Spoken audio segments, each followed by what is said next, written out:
저는 남편이랑 둘이 오붓하게 살고 있는 나이 50줄에 있는 여자이고 오늘 사연의 주인공입니다.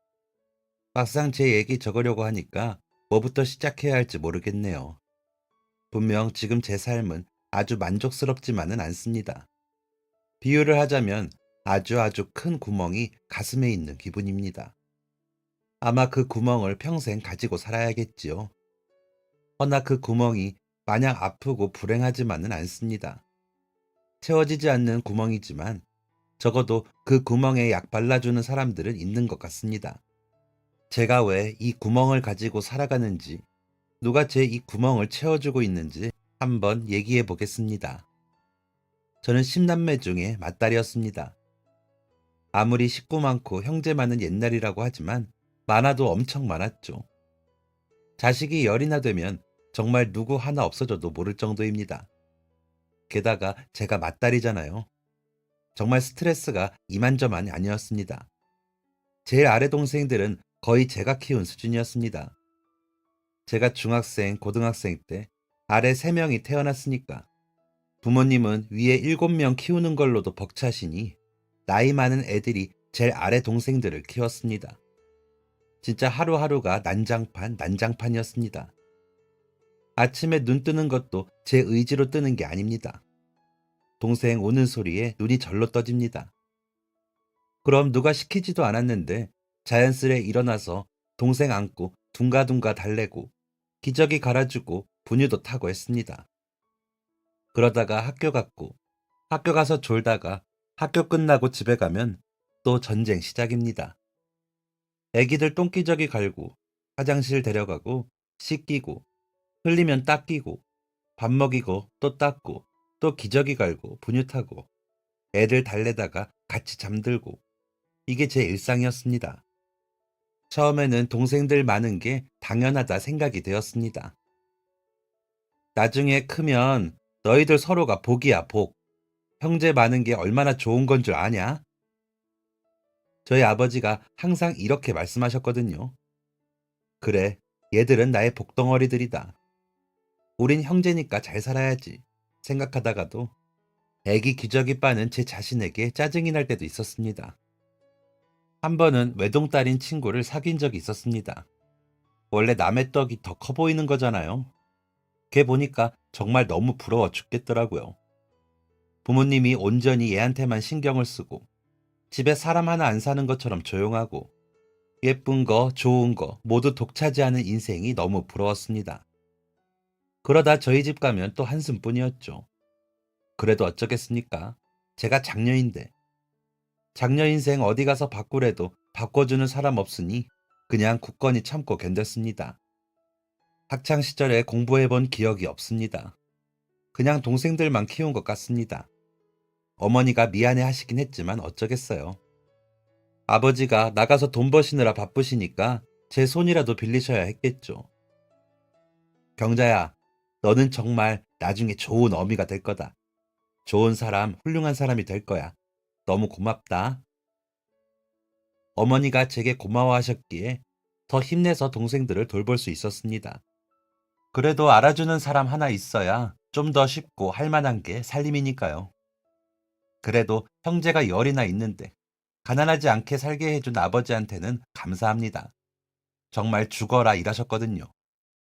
형제가 5, 6만 되어도 학교 못 다니고 밥 굶으며 사는 애들이 많았는데 저는 그렇지 않았습니다. 고등학교까지 나올 수 있었죠. 제가 동생들한테 희생을 많이 해서 그런지 바로 아래 동생들은 철이 일찍 들었습니다. 바로 아래 남동생은 공부를 아주 잘해서 서울서 대학까지 다녔고요.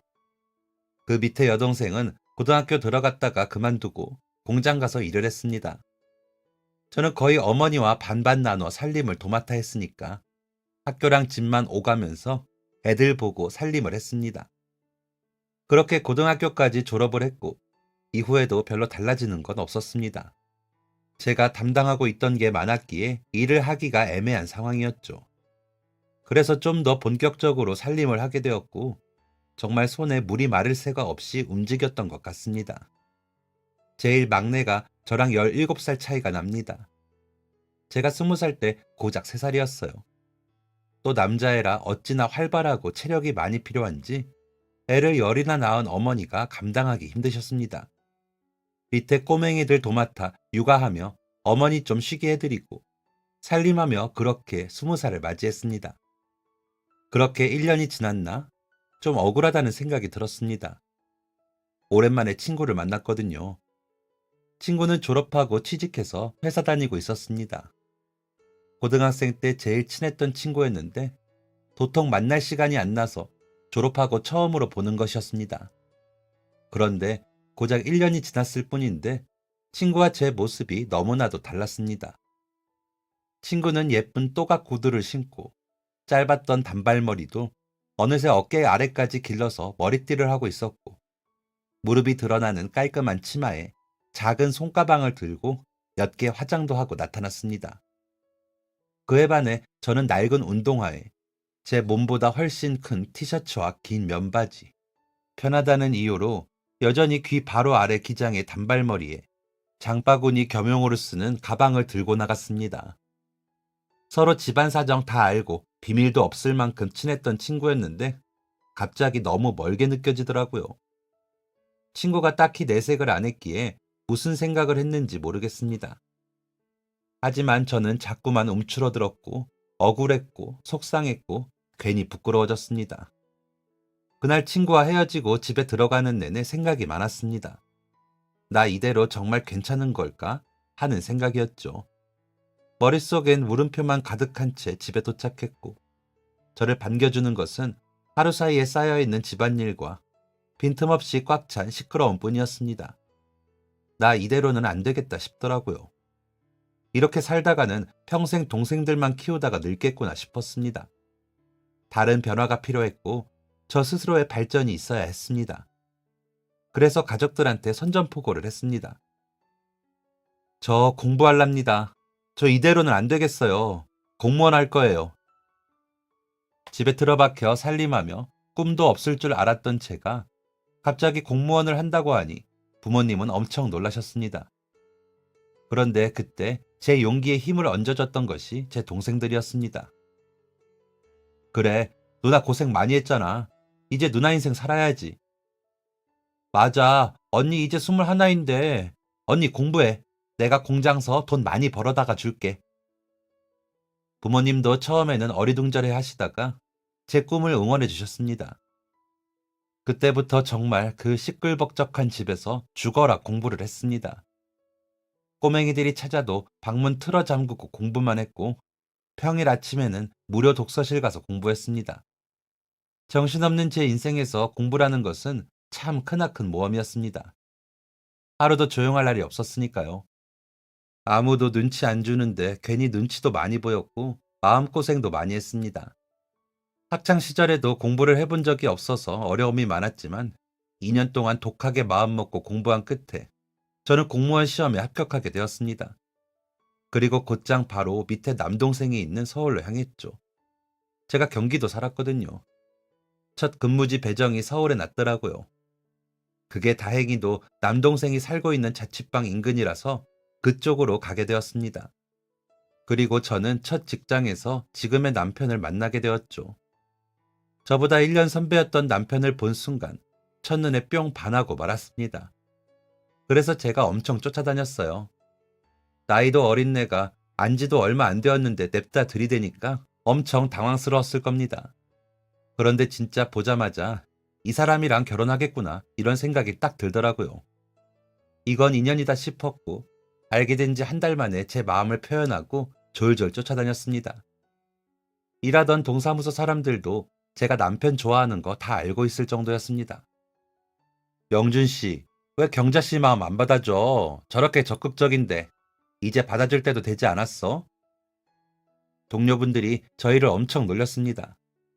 둘이 잘해보라고 하면서요.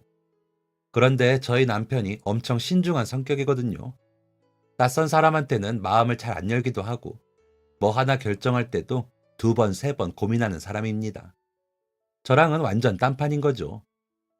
하지만 그렇다고 해서 제 마음을 꺾을 수는 없었습니다. 제가 끈질기게 마음을 표현한 끝에 근무 시작하고 4개월쯤 되었을 때부터 연애를 시작했습니다. 아직도 그때가 참 새록새록합니다. 매번 제가 고백하다가 그날은 남편이 갑자기 같이 저녁 먹자고 하더니 집 가는 길에 저한테 고백했거든요. 낙엽이 길에 가득 깔린 가을이었습니다. 날은 선선했지만 저희 마음만은 아주 뜨거웠죠. 무튼 그렇게 저희의 연애가 시작되었습니다. 사내 연애라고 하죠. 그리고 그 사내 연애는 원래 동료들이 다 알게 되잖아요. 저희도 마찬가지였습니다. 같이 일하는 분들이 저희 만나는 거 다 알고 엄청 축하해 주셨죠. 점심시간에도 저희 둘이 밥 먹으라고 해주시고 그러셨습니다.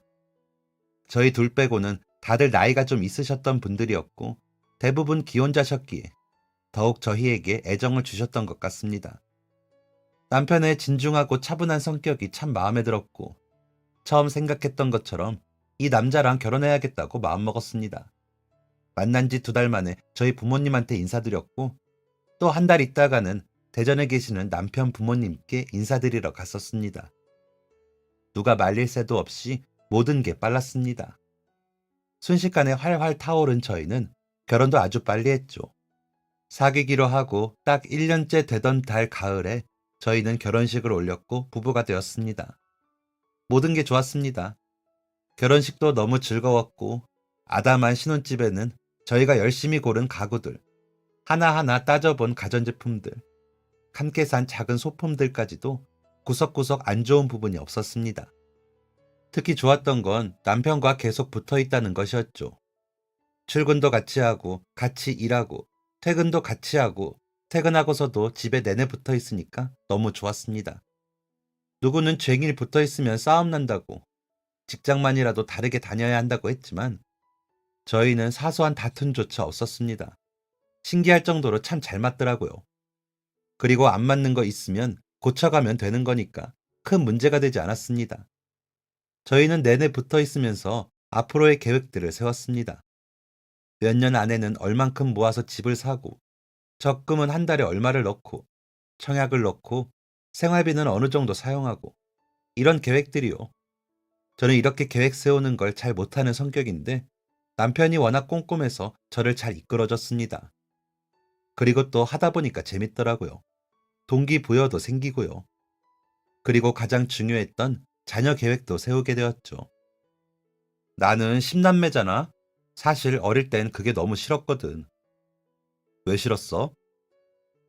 부모님이 사랑을 10인분으로 나눠야 했기도 했고, 나는 뭐든 희생하는 입장이었으니까. 그래서 불만이 많았지. 외동인 애들이 부럽기도 했고. 그렇구나. 그럼 한 명만 낳고 싶어? 아니, 절대. 나는 우리 형제만큼은 아니지만, 그래도 3명 정도 낳고 싶어. 어릴 땐 싫었는데, 크고 보니까 가족만한 게 없더라고. 많으니까 유대감도 더 강한 것 같고, 시끌벅적한 것도 좋아. 그래서 3명이나 4명 정도면 좋겠다고 생각해. 그렇구나. 오빠는? 오빠는 외동으로 자랐잖아. 어땠어? 나는 외동인 게 너무 싫었어. 같이 놀아줄 형제가 없어서 외롭기도 했고, 부모님이 같이 가게 하셨으니까 조용한 집이 너무 외로웠어. 그래서 나도 경자 네 말대로 많이 낳고 싶어. 3명이나 4명? 너무 좋네. 나 더 열심히 일해야겠다. 남편과는 자녀 계획을 세우는 것도 마음이 잘 맞았습니다. 저희는 복작복작한 가정을 꿈꿨고 열심히 모으고 열심히 일해서 아이들이 많은 단란한 가정을 꾸리는 것을 목표로 했죠. 그러기 위해서 서둘러 아이를 낳기로 했습니다. 제가 공무원이기는 했지만 그 옛날에는 공무원이라고 별다를 게 없었습니다. 낳는 순간 직장은 끝이라고 생각했습니다. 제가 다니던 곳만 해도 자녀 있는 여자 직원이 2명밖에 없었거든요. 그런데 항상 뭔가 위축되어 있고 눈치 보면서 일하시더라고요. 그분들이 저한테 이렇게 말씀하셨습니다.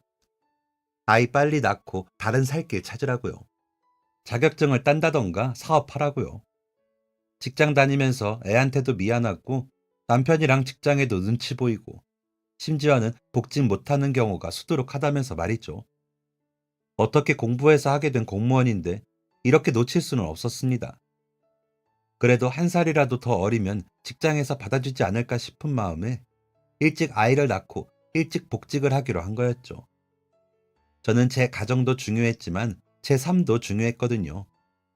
21년 만에 얻게 된 오로지 저만의 인생이기도 했고, 무엇보다 엄마가 능력이 있어야 아이들도 잘 자랄 거라고 생각했기 때문입니다. 그리고 만약에 복직이 안 되더라도 빨리 다른 살 길 찾으려면 젊어야겠다 싶었고요. 그래서 저희는 결혼과 동시에 아이를 만들기에 힘썼습니다. 결혼 초에는 연애 초반처럼 눈만 맞아도 불탈 때잖아요. 그래서 아이도 빨리 생길 줄 알았습니다. 게다가 저희 어머니가 애를 열이나 낳으신 분인데 저도 그렇게 아이가 잘 들어서지 않을까 하는 생각이 있었죠. 그런데 그건 생각보다 힘들고 더욱 모험 같은 일이었습니다. 6개월이 되어도 소식이 없어서 병원에 가서 남편이랑 검사도 받았습니다. 하지만 정상 이상 수준으로 저희한테는 아무런 문제가 없었습니다. 1년이 되도록 아이가 안 생겼을 땐 시어머니가 부적을 써주기도 하셨죠. 하지만 아무 소용도 없었습니다. 저희에게 아이는 생기지 않았습니다. 처음엔 열정이 불타올랐는데 갈수록 마음이 불안하더니 1년 반쯤 되었을 땐 체념하게 되었습니다. 우리 팔자에 아이는 없는 게 아닐까 생각하기도 했고 뭐가 잘못된 건지 답답하기도 했습니다.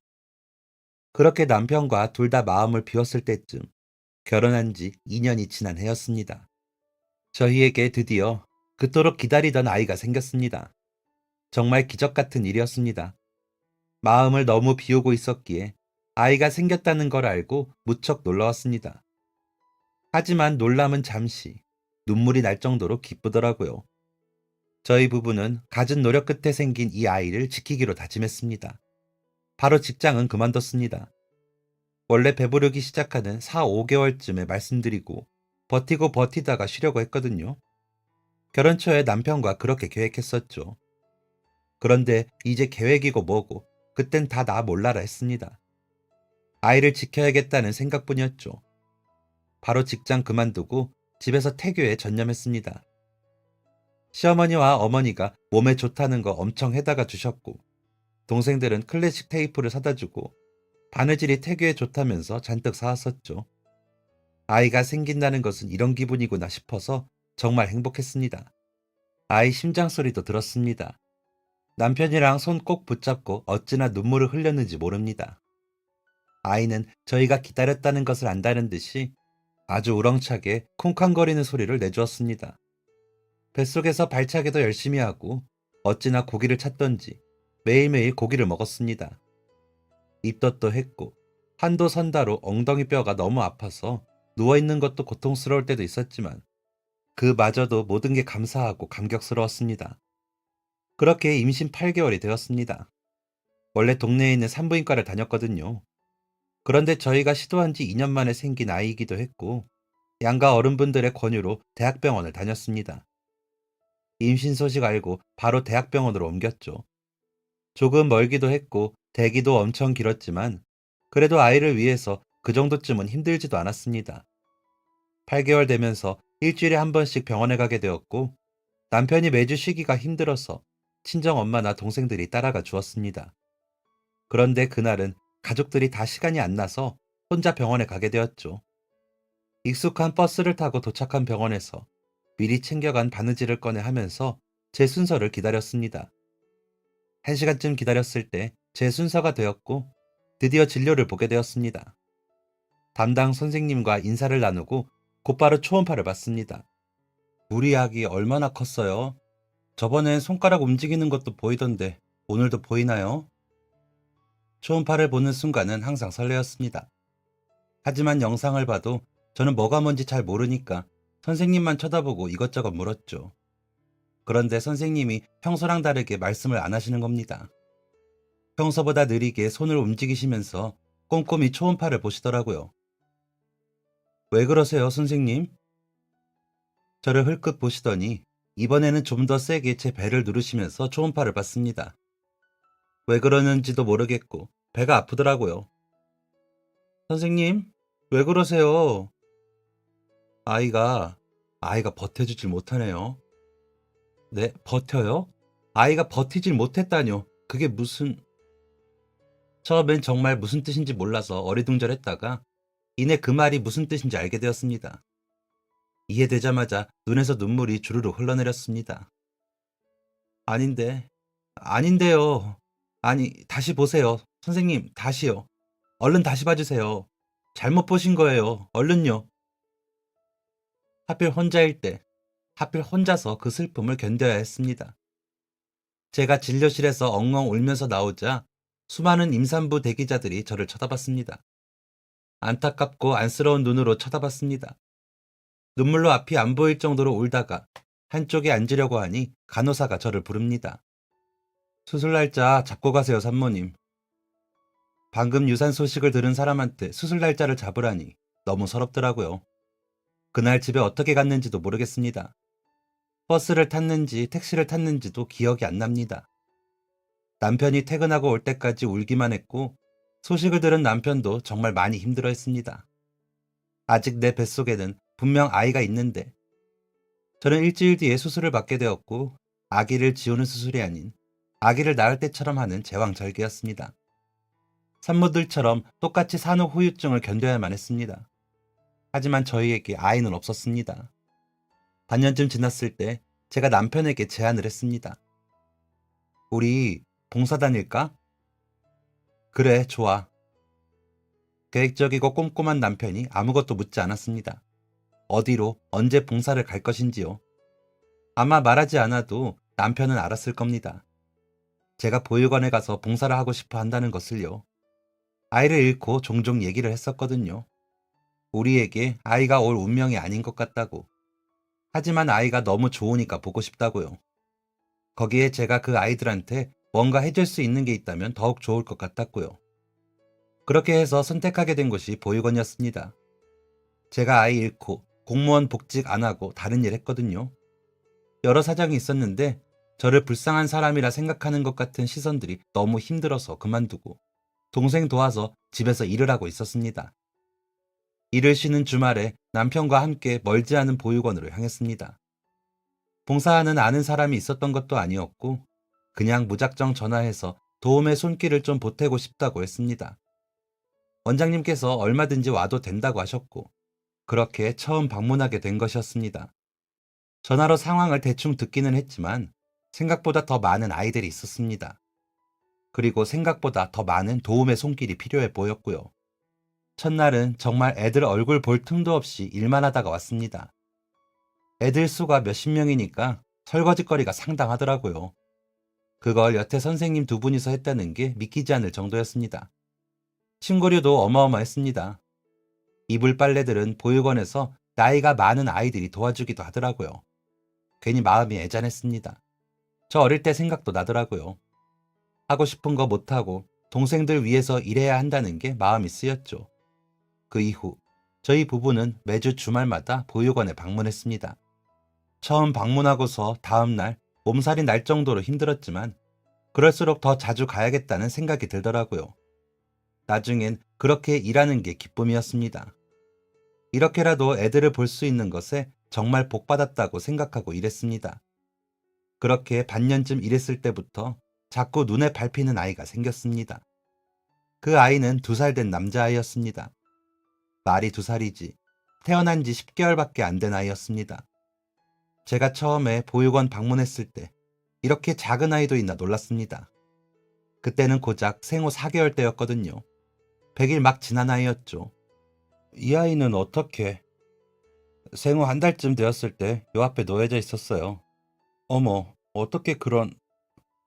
작은 목소리로 배고프다고 낑낑 오는 걸 제가 데리고 들어왔죠. 원장님께 첫날 그 말을 듣고부터 그 아이한테 마음이 많이 갔습니다. 어린아이가 어쩌다가 여기 오게 되었을까? 안쓰럽기도 했고 그럼에도 불구하고 건강하게 자라주는 게 기특했습니다.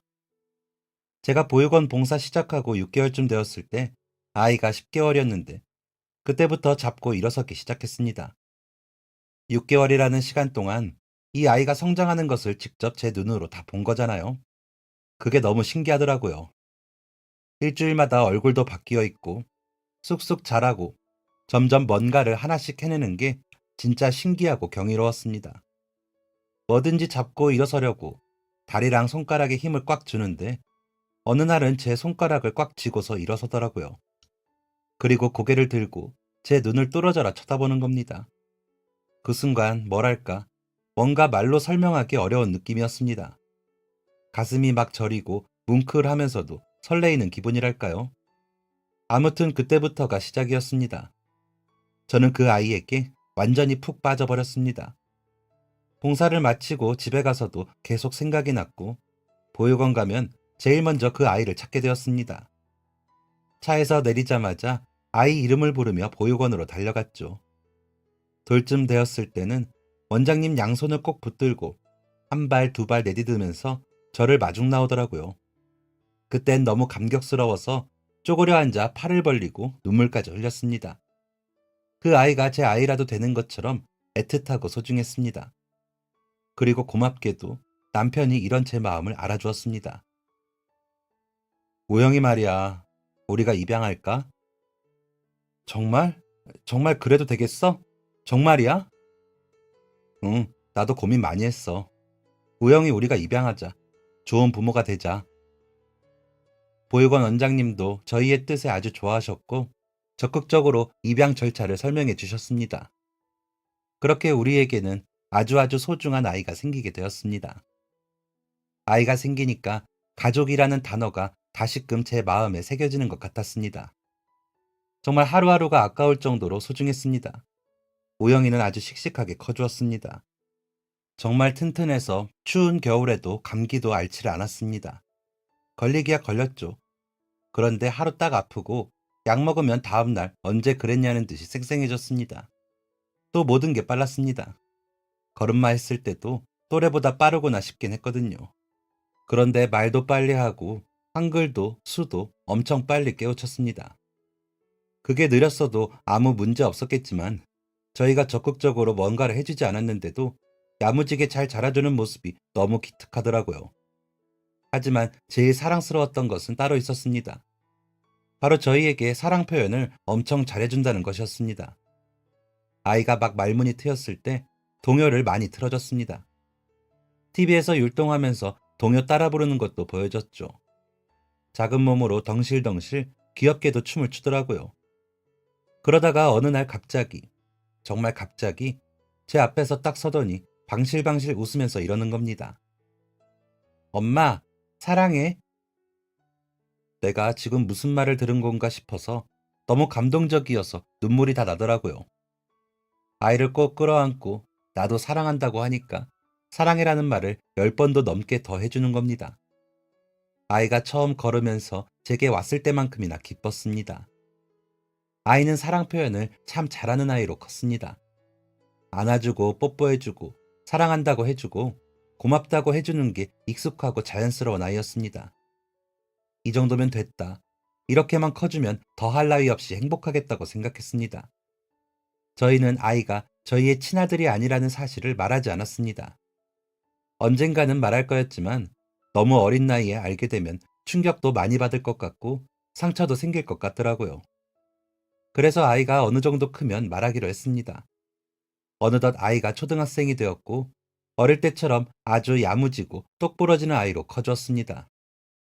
학교에서 선생님들도 엄청 칭찬을 많이 하셨습니다. 우영이는 어떻게 그렇게 글짓기를 잘해요? 일기도 너무 잘 써오고 자기 생각도 똑부러지게 말해서 다른 선생님들도 신기해하셔요. 이번에 초등학생 글짓기 공모전 한번 나가볼까 싶어요. 어머니, 이번에 우영이가 학교 회장 된 거 아시죠? 거의 몰표로 우영이가 뽑혔어요. 정말 자랑스러우시겠어요, 어머니. 엄청 자랑스러웠습니다. 저희 앞에서는 마냥 아기 같고 애교도 많은 아이가 학교 생활을 그렇게나 잘해주다니 정말 대견했죠. 눈에 넣어도 아프지 않을 제 아들을 키우던 어느 날이었습니다. 아이가 초등학교 6학년이 되었고 친구들한테도 인기가 많고 선생님들도 예뻐했던 저희 아이가 전교 회장이 되었죠. 그런데 어딜 가나 꼭 남 잘 되는 꼴 못 보는 사람들이 있잖아요. 그게 차라리 아이 또래였다면 아이가 무시하고 지나갔겠지만 저희 주변에 있던 그런 야근 사람들은 아이가 아닌 어른이었습니다. 그것도 같이 아이를 키우는 학부모들이었죠. 어느 날 아들이 시무룩한 표정으로 집에 들어오더라고요. 우영아, 무슨 일 있었어? 표정이 왜 그렇게 안 좋아? 학교 끝나고 교문에서 다른 친구들 엄마를 만났는데 아이 이야기를 들어보니까 정말 가관이었습니다. 저희가 있던 동네가 좀 학군이 좋다고 해야 하나, 유난이라고 해야 하나, 아무튼 좀 그런 동네였습니다.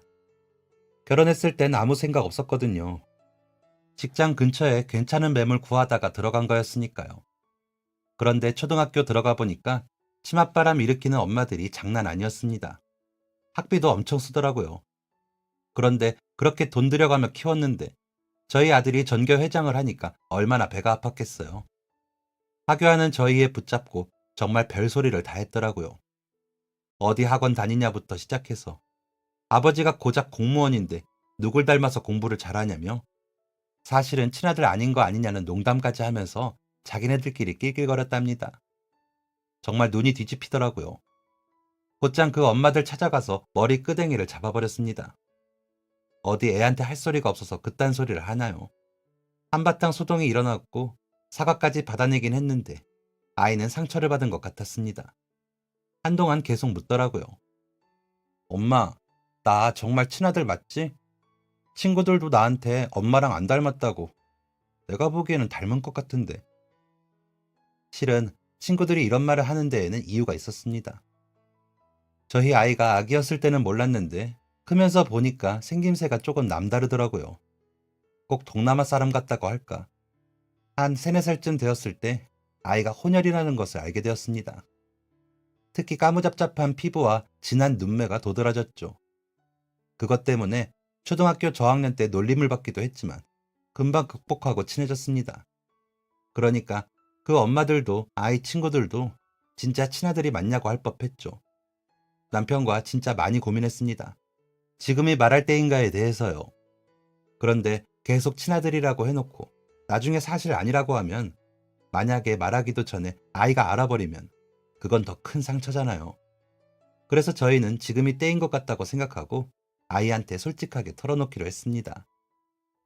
우영아, 사실은 엄마 아빠가 널 보육원에서 입양했어. 여린 우리 아들이 혹여나 놀라서 울면 어쩌나, 상처가 크면 어쩌나, 보육원 원장님께 들어보니 갑자기 성격이 변하기도 한다던데. 하지만 우려와 달리 아들은 입을 꼭 다물었습니다. 저희 세 사람 사이에 정적만 흘렀습니다. 남편도 저도 쉽사리 입을 열지 못하고 아들의 반응만 살피고 있던 그때였습니다. 아들이 천천히 고개를 끄덕였습니다. 그렇구나. 어쩐지라니? 겉모습이 너무 달라서 그런 생각을 아주 가끔 했어요.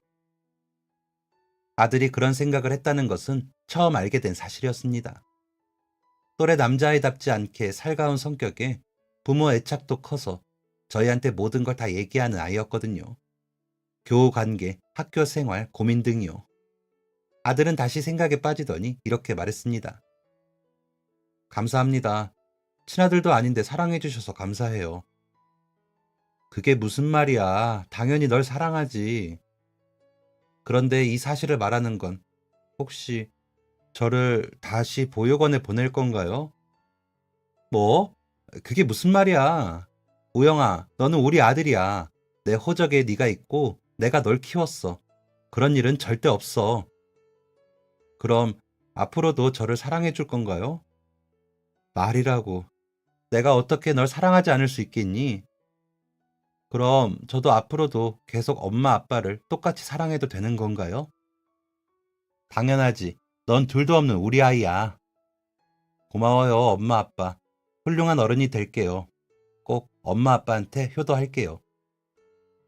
아이가 닭똥 같은 눈물을 뚝뚝 흘리면서 말했습니다. 저와 남편은 아이를 꼭 안아주었습니다. 아이의 마음이 어떨지, 많이 상처받았는지 아닌지는 모르겠다만 저희의 마음은 달라지는 게 없었습니다. 누구보다도 이 아이를 사랑하고 끝까지 지킬 것을 처음 데려온 순간부터 약속했던 것이었습니다. 아이에게 사실을 알린 후에도 변하는 건 없었고 아이가 변한다고 해도 언제든 그 자리를 지킬 자신이 있었습니다. 다행히 아이는 크게 상처를 받지 않은 듯 했습니다. 걱정했던 것보다 조금 더 덤덤하게 받아들인 것 같더라고요. 학교 생활도 평소와 같았고 저희와의 관계도 여전했습니다. 거의 12년 동안 사실을 말하는 날만 걱정하고 고민했는데 생각보다 괜찮았습니다. 오히려 후련한 마음도 있었고요. 그동안은 아이한테 거짓말을 하는 것 같은 기분이었거든요. 아무튼 이렇게 저희 가족은 여전히 평화로웠습니다. 똑똑하고 사랑 넘치는 아들과 다정하고 꼼꼼한 남편이 함께라면 그 누구도 부럽지 않았습니다. 하지만 곧 저희의 평화는 아주 산산조각이 나고 말았습니다. 평화를 깨트린 돌덩이는 남편의 사고였습니다. 정말 일과 가족밖에 모르는 사람이었습니다. 집 직장만을 오갔고 유일한 취미는 주말에 요리를 하는 것이었습니다. 아이가 초등학교 3학년 때쯤부터는 주말에 둘이 도맡아서 요리를 해주었죠. 빈대떡 같은 핫케이크도 덜 익은 짜파게티도 모두 행복하고 재밌었습니다. 이렇게 집과 직장만 오가던 사람이 정말 법 없이도 살 만큼 아주 착한 저희 남편이 매일 오가던 그 길에서 교통사고를 당했습니다. 신호등 없는 길에서 신호 안 지키는 오토바이 피하려다가 차가 한 바퀴를 돌았고 하필 그 길을 걸어가던 남편이 정말 어이없게도 그 자리에서 세상을 떠나게 된 것이었습니다. 그날 아침에도 잘 다녀오라는 인사를 했습니다. 그 전날 주말에도 남편이 해준 김치찌개를 먹었습니다. 그랬는데 남편이 한순간에 사라져버린 겁니다. 너무 억울해서 미칠 것 같더라고요. 아들도 큰 충격에 빠졌고 저희 모자한테 정말 힘든 시간들이었습니다. 그런데 더 힘든 건 뭐였냐면 저희 편이 아무도 없다는 겁니다. 사실 저희 시댁에서 저희 아이 입양한 걸 썩 좋아하지 않았거든요. 그런데 남편 장례식장에서 시어머니가 그러더라고요. 너는 애가 정말 왜 그러니? 새끼도 못 낳아, 남편도 죽여. 무슨 기구한 팔자를 가지고 태어났길래 이 모양 이 꼴이야. 내 아들 어쩔 거야? 내 아들 살려내! 자식 잃은 슬픔은 이해하지만 제 아들이 보는 앞에서 어떻게 그렇게 말을 할 수 있나요? 제 옷자락까지 잡아 끌며 언성을 높였던 시어머니는 그날 이후로 연락을 뚝 끊었습니다. 제가 연락을 드려도 받질 않으시더라고요. 그런데 이렇게 저와 제 아들 편을 안 들어준 건 시댁뿐만이 아니었습니다. 저희 친정까지 그랬죠. 장례식장에서 아들이 잠든 늦은 밤, 친정 식구들하고 늦은 저녁밥을 먹고 있었습니다. 그런데 갑자기 저희 어머니가 그러더라고요. 너, 우영이는 어쩔 거니? 뭘요? 다시 데려다 줘야지. 그럼 네 자식도 아닌 걸 혼자 키우려고 했니?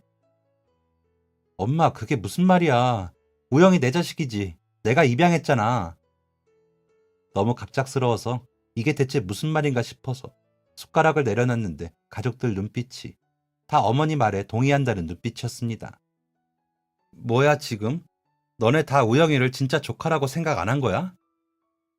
누나, 요즘엔 파양하는 것도 간단하대. 누나 이렇게 됐으니까 그냥 싹 다 잊고 새로 시작해. 뭐 나이 먹었다고 시집 못 가나? 너, 너 그게 무슨 소리야? 너 미쳤어? 진짜 소름이 끼쳤습니다. 다들 제정신이 아닌 것 같았습니다. 그 자리에서 친정 식구들 싹 다 내쫓아버렸습니다. 그리고 그때부터 아들과 둘이 험난하게 살아가기 시작했죠. 졸지에 과부되어서 시댁 친정 다 잃게 된 저는 일단 먹고 살 궁리를 해야 했습니다. 제게는 소중한 제 자식이 있었으니까요. 나이도 어느 정도 차서 새로운 일 구하는 게 마땅치가 않더라고요. 그래도 따지고 보면 30대였는데 말이죠. 끝자락이긴 했지만요. 아무튼 그때부터 저는 파출부 일을 하게 되었습니다. 보통 식당 파출부를 나갔습니다. 인력사무소에서 소개해주는 음식점 나가서 주방에서 일을 했죠. 젊을 때에도 식당 아르바이트 같은 건 한 번도 안 해봤던지라 나이 먹고 진짜 욕 많이도 먹었습니다. 저보다 어린 사장님한테 매일 혼나가면서 일 배웠고 매일같이 아들 생각만 하면서 아득바득 이 갈고 살았죠. 아들도 마찬가지였습니다.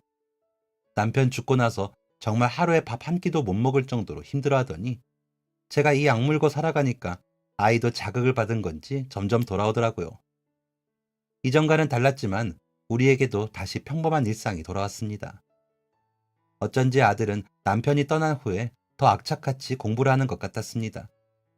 그때가 아들이 중학생 때였거든요. 중학교 1학년 때부터 친구랑 같이 동네 공부방 다니고 싶대서 보내줬는데 공부를 곧잘 하긴 했습니다. 반에서 5등 정도 했으니까 잘했죠. 그런데 남편 그렇게 되고 난 뒤에는 주말에도 책상 앞에 앉아서 공부하더니 반 1등을 해냈습니다. 우영아, 좀 쉬엄쉬엄 해. 네, 엄마, 여기까지만 하고요. 안 힘들어? 요즘 엄청 열심히 하네. 찾아보니까 변호사 되려면 공부 잘해야 한다고 하더라고요. 그래서 이번 시험에서 전교 1등이 제 목표예요. 그날 아이의 꿈을 알게 되었습니다. 변호사가 되고 싶다고 하더라고요. 그 전까지는 원래 우주비행사, 비행기 조종사 이런 거였거든요. 물어보지 않아도 아이가 왜 변호사로 꿈을 바꿨는지 알 수 있었습니다. 사실 남편이 사고당하고 사건이 좀 심각해져서 소송까지 가게 되었었거든요. 억울하게 사고당한 우리 남편인데 오토바이 운전자고 차 운전자고 아무 잘못 없다고 하더라고요. 그런데 정말 명백하게 오토바이 운전자의 잘못이 있었단 말이죠. 그런데 그 사람이 좀 있는 집 사람이었는지 변호사를 3명을 데려오더랍니다.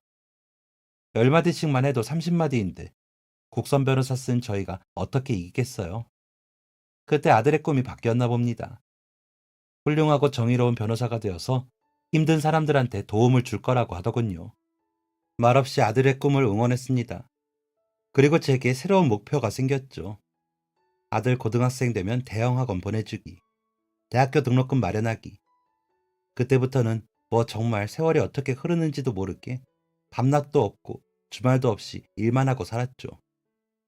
아들도 정신없는 학창시절을 보냈고요. 아들이 수능 치르던 그때는 진짜 딱 시간이 멈춘 것 같았습니다. 제가 너무 긴장이 되더라고요.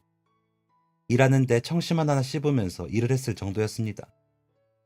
그래도 그날 아들한테는 시험 잘 봤냐는 얘기는 하지 않았습니다.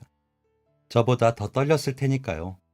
그리고 어련히 말하지 않을까 하고 기다렸던 것도 있었고요. 그런데 아무리 기다려도 얘기가 없길래 잘못 봤나 보다 하고 마음을 비웠습니다. 그러다가 1월에 갑자기 제 아들이 서울대에 합격했다는 겁니다. 진짜 너무 놀라서 말이 안 나오다가 곧 가슴이 너무 벅차서 터지는 줄 알았습니다. 마치 제가 지금까지 한 일에 대한 보상을 받는 기분이었죠. 서울대 들어간 우리 아들이 너무 대견하고 자랑스럽고 기특해서 미치는 줄 알았습니다. 아들은 대학교도 나오고 군대도 갔습니다. 군대 보낼 때 안 울려고 했는데 그게 참아지는 게 아니더라고요. 내 새끼 가서 고생하진 않을까. 처음 보는 짧은 머리도 마음 시리고 참 많이도 울었습니다. 그래도 시간은 빠르게 흘러갔고 전역해서 쉴 틈도 없이 곧바로 학교 복학도 했습니다. 졸업 후에는 로스쿨까지 다니고 어느덧 진짜 변호사가 되었습니다. 우리 우영이 너무 장하다. 너무 장해. 로스쿨에서 성적이 좋았던 아들은 변호사 되고 곧바로 한 로펌에 들어가게 되었습니다. 저는 들어도 잘 몰랐는데 아들이 입에 닳도록 얘기했던 곳이었거든요. 존경하는 변호사가 있다고도 했었죠. 그런데 거기서 러브콜이 들어왔고 같이 일하게 되었다며 정말 기뻐했습니다. 그동안 차곡차곡 모아두었던 비상금을 탈탈 털어서 좋은 양복과 구두를 맞춰줬습니다. 출근 전날 아들은 미용실에 가서 머리도 예쁘게 다듬었죠. 엄마, 다녀올게요. 첫 출근을 하는 아들을 배웅하고 저도 나갈 준비를 하려고 서두르다가 그만 아끼는 머그컵 하나를 깨트렸습니다. 제가 뭘 깨트리거나 그런 사람이 아니거든요.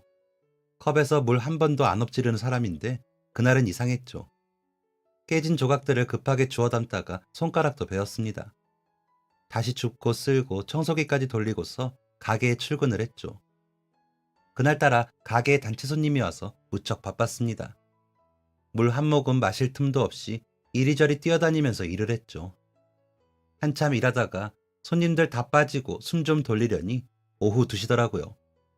아들은 일 잘하고 있나 하고 가방에서 핸드폰을 꺼냈는데 글쎄 전화가 30통이 와 있더라고요. 모르는 번호였습니다. 그런데 기분이 되게 불길하더라고요. 이 전화가 좋지 않은 전화 같다는 예감이 딱 들었습니다. 저는 떨리는 마음으로 전화를 걸었고 그날 저는 제 전부, 제 인생을 잃었습니다. 아들의 죽음. 뭐라고 말이 안 나오더라고요. 아들이 죽었다는 전화를 받고 진짜 아무 말도 안 나오더라고요. 갑자기 말문이 턱 막혀버렸습니다. 오늘 첫 출근을 한 내 아들이 갑자기 죽었다니 그게 말이 되나요? 드디어 원하는 꿈을 이룬 아들이 갑자기 하늘나라로 가버렸다니요. 심지어 뺑소니 사고로 혼자 1시간가량을 바닥에 내팽개쳐져 있었답니다. 남편이 죽었을 때보다 더욱 가슴이 찢어지는 고통이었습니다. 세상에 남편도 아들도 모두 떠나보낸 것만큼 불쌍한 게 또 있을까요? 아무것도 못했습니다. 일상을 다시 이어갈 수가 없었고 더 이상 살아갈 이유도 없었습니다. 아들이 죽고 남편이 있는 납골당에 남편 바로 옆자리에 아들을 보냈습니다. 그 이후로 납골당에 못 가겠더라고요. 그 두 사람이 같이 그곳에 있는 걸 본다는 게 너무 힘들었습니다. 그렇게 혼자 집에서 은둔 생활을 하면서 저는 점점 망가져갔습니다. 그러다가 이대로는 정말 못 살겠다는 생각이 들더라고요. 살아서 뭐하나, 이제 그만해야지 싶었습니다. 그래서 이 세상 떠나기 전에 남편하고 아들이 있는 곳 한 번만 다녀오자 생각했습니다. 몸이고 얼굴이고 정신이고 만신창이가 되어서 아들과 남편이 있는 곳에 갔습니다. 그런데 저희 아들이랑 남편이 있는 곳 앞에 한 젊은 남자가 서 있더라고요. 누굴 보러 왔구나 하고 신경 안 쓰려고 했는데 정확하게 저희 아들 앞에 서 있더라고요. 뭐지 싶어서 고개를 들어서 그 남자를 쳐다봤습니다. 그리고 그 순간 저는 바닥에 주저앉고 말았습니다. 목소리가 덜덜 떨렸고 손가락까지 덜덜 떨렸습니다. 제 앞에 있는 사람이 제 아들인 겁니다. 죽은 제 아들이 서 있었습니다. 우형, 우형이? 남자가 눈물을 뚝뚝 흘리면서 쓰러진 저를 쳐다봤습니다. 귀신을 보는 건가? 내가 아들이 너무 그리워서 헛것이 보이는 건가? 아니면 정말 우리 아들인가 혼란스러웠습니다. 그때 남자가 얘기했습니다. 형을 아세요? 형이라니, 우리 아들의 아는 동생인 건가? 대체 어떻게 된 상황인 건가 싶었습니다. 곧 제 아들을 닮은 그 남자가 아주 충격적인 얘기를 했습니다. 제 아들과 똑같이 생긴 그 남자는 제 아들의 동생이라고 했습니다. 그것도 쌍둥이 동생이라고 했습니다. 그 청년이 얘기하기를 자신도 보육원에 버려져서 자랐다고 했습니다. 저희 아들과는 다른 보육원이었죠. 그런데 그 청년은 그냥 버려진 게 아니라 청년의 엄마가 보육원 앞에 놓고 가려다가 보육원 선생님을 딱 마주쳤답니다. 선생님과 청년의 엄마는 한참 동안 얘기를 나눴고 그 엄마라는 사람은 한참 울다가 결국 청년을 놓고 갔답니다. 제 예상대로 베트남 사람이 맞았고요. 한국 와서 한국인 남자랑 결혼했는데 사정이 있어서 애들과 도망쳐 나왔는데 그 엄마가 사기암에 걸렸다는 걸 알게 되어서 아이들을 키울 수 없어서 보낸다고 했답니다. 상상도 못했던 사연에 저도 덩달아 눈물이 나더라고요. 그리고 그때 그 엄마가 보육원 선생님께 아이들이 쌍둥이라는 것도 말해줬답니다. 그런데 둘 다 한 보육원 앞에 놓지 않은 것은 혹여나 애들 아빠가 찾을까봐 그런다고 했다더라고요. 만약 걸려도 하나라도 살아남으라고. 무튼 그렇게 저희 아들의 쌍둥이 동생은 보육원에서 자랐고 7살이 되던 해에 입양되었다고 했습니다. 부모님은 대기업에 다니는 능력 있는 회사원이었는데 아이가 생기지 않아서 입양을 했다고 했습니다. 그 청년을 보니까 알겠더라고요. 양부모님께 많은 사랑을 받았을 거라는 게 느껴졌습니다. 쌍둥이 형의 존재를 알았던 청년은 항상 형을 그리워했고 찾으려고 노력도 해봤습니다. 보육원에 베트남 혼혈 아이가 있었느냐고 연락도 돌려보고 혹시라도 단서가 될 만한 게 있을까 싶어서 미니홈피 같은 것도 찾아봤다더라고요. 하지만 어디서도 단서가 될 만한 게 없었고 마음을 비우고 살아갔답니다. 그러다가 한 잡지를 보게 되었는데 거기서 저희 아들을 봤다더라고요. 아들이 대학교 다닐 때 대학생 모델로 잡지용 사진 한 번 찍은 적이 있었거든요. 뭐 대단한 건 아니었고 그냥 아르바이트처럼 딱 한 번 했던 거였습니다. 그런데 그 오래된 잡지를 그 청년이 발견을 한 겁니다. 그것도 집에 있는 잡지들 버리려고 하다가요. 그게 대학생 때 찍은 거고 대학생 컨셉으로 찍은 거라 학교 정보랑 이름이 나와 있고 인터뷰도 짧게 실려 있었거든요. 그거 보고 청년이 아들 학교에 전화해보고 갖은 노력으로 수소문을 해서 겨우겨우 저희 아들 동기를 찾아냈답니다. 저도 아는 아들 친구였습니다.